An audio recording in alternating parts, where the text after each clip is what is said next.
CeraVe cleansers have been all of the talk the past year, and it's really understandable why. CeraVe has really done an amazing job of really becoming an affordable and accessible brand and giving us products that work for a lot of us. So I understand why they have really been popping off lately. I feel like it's so many people's go-to because it just works well for them, their skin, their budget. Overall, it's just a really accessible brand. I know so many of you have been longing to try CeraVe cleansers, and you might not know which one could be the best for your skin because I know how overwhelming it can be to just choose from all of these products.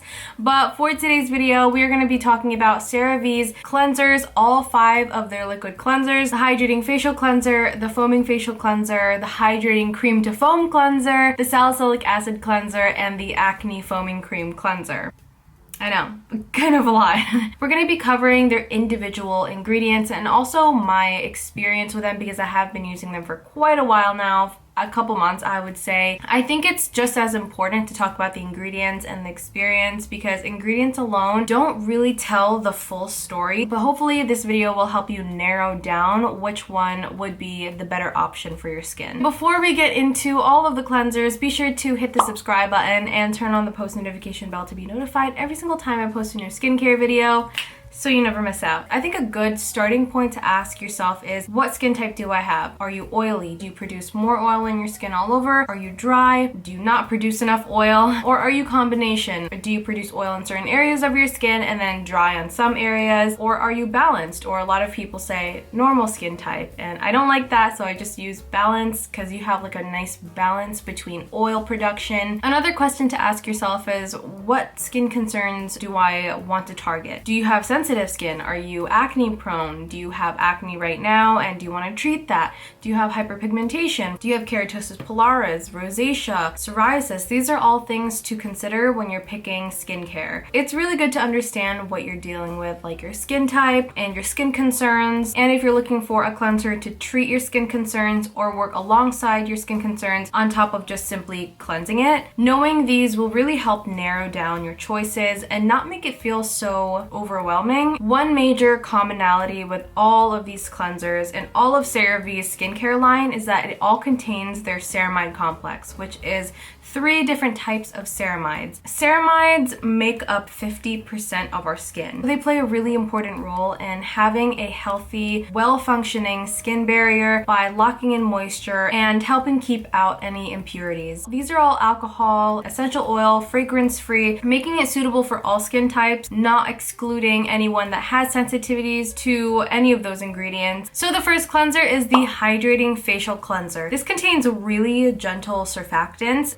Surfactants are the cleansing agents in our skincare to help clean off dirt, the makeup, all of that stuff. And sometimes it can lead to some dryness and irritations if it's a little too strong. But I like this one because the surfactants in here are really gentle. They're more on the gentle to moderate side. I don't feel them causing any dryness or any irritation. It also contains some emollients to help keep dry, rough, flaky skin looking and feeling better, keeping it soft, keeping it smooth. It contains emollients like cetyl alcohol, which is the 3rd ingredient, and I know some people are like, alcohol, what?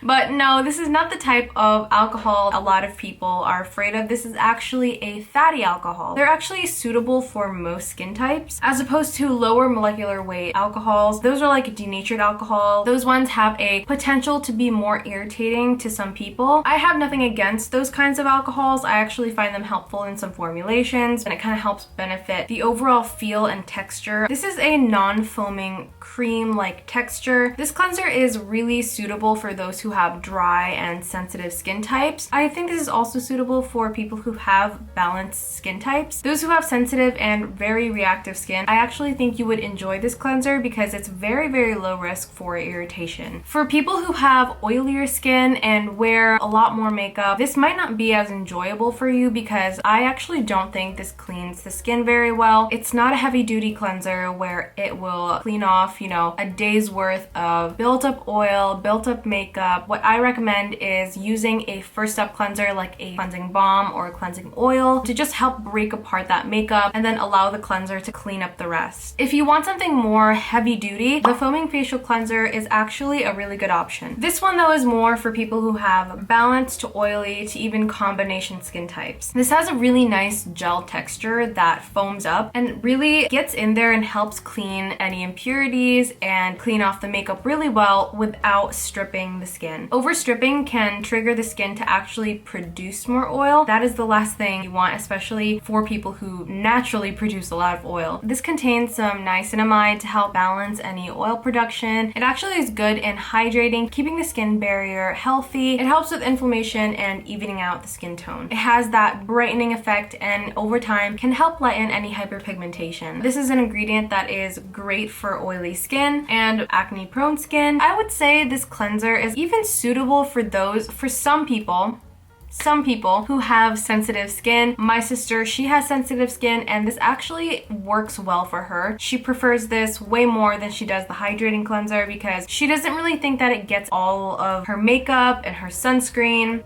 Does she even wear sunscreen? Girl, I don't think she wears sunscreen. And also she really likes that foaminess this cleanser gives versus the hydrating facial cleanser, and it doesn't feel like it's been overstripped. CeraVe recently came out with their hydrating cream to foam cleanser. This is basically a hybrid of the hydrating facial cleanser and the foaming facial cleanser. They kind of took the best parts of each cleanser and put it into one bottle. It's creamy like the hydrating facial cleanser, but creamier, I would say. It foams up like the foaming facial cleanser, but it has a nicer, richer, thicker lather, and I really, really like this. This is not stripping, it's not drying. For my oily skin that is very acne prone, and even my sister's who is dry and sensitive, this works well for the both of us. If you enjoy both the hydrating and the foaming facial cleanser, this is definitely a step up to it. I know it says it's for normal to dry skin, but I actually think that this is very suitable for all skin types. In regards to removing makeup, cleansing the skin without it feeling stripped, it does a really good job. One thing to mention, which I know a lot of people is probably gonna be like, okay, like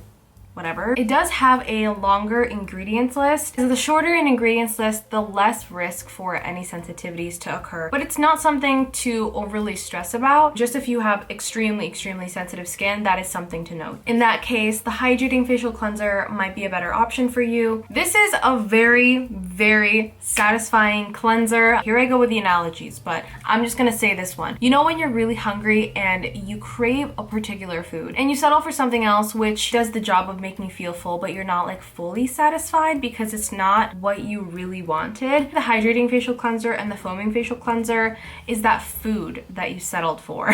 Like it does the job, but it's not as satisfying as this cleanser. It gives the foaminess that the hydrating cleanser doesn't have, and it gives the creaminess that the foaming cleanser doesn't have.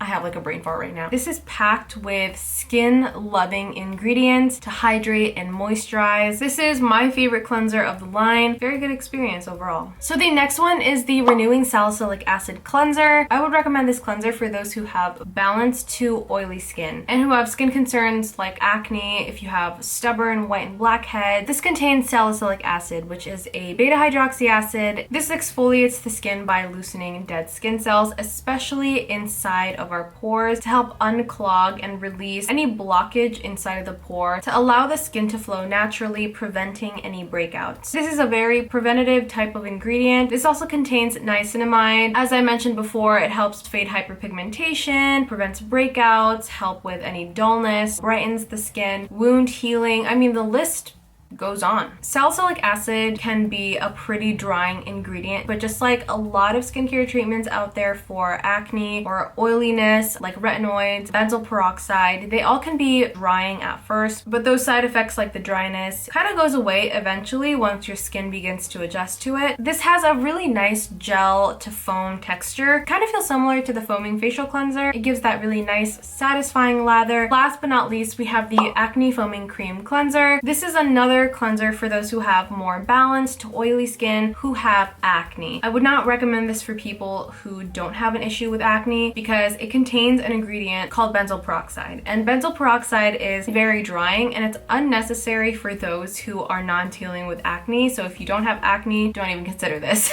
P. acnes are basically the bacteria that causes acne. This contains a 4% of benzoyl peroxide, which helps kill those P. acnes, the bacteria that causes acne, and helps prevent acne from forming. This allows your skin to kind of have a break from constantly purging and just allowing your skin to heal. This was actually pretty uncomfortable in the beginning. It just needs some time to adjust in the beginning, but it really helped with some acne and inflammation that I had. It's a very, very strong ingredient. It has a really nice, creamy, rich lather. It's actually pretty similar to the Hydrating Cream to Foam Cleanser. I love the texture of this. It's not as hydrating, obviously, because it has that benzoyl peroxide in there. It's not something that I recommend for prolonged use, but it's something to go back to when you're breaking out again. And then I would just say to use a different cleanser once your acne has cleared up, even a more gentle cleanser that helps prevent any future breakouts. That is it for today's video. I hope you found this quick little video helpful. Be sure to give it a thumbs up, share it with a friend, and don't forget to hit the subscribe button and turn on the post notification bell to be notified every single time I post a new skincare video. And I will see you in the next one. Bye!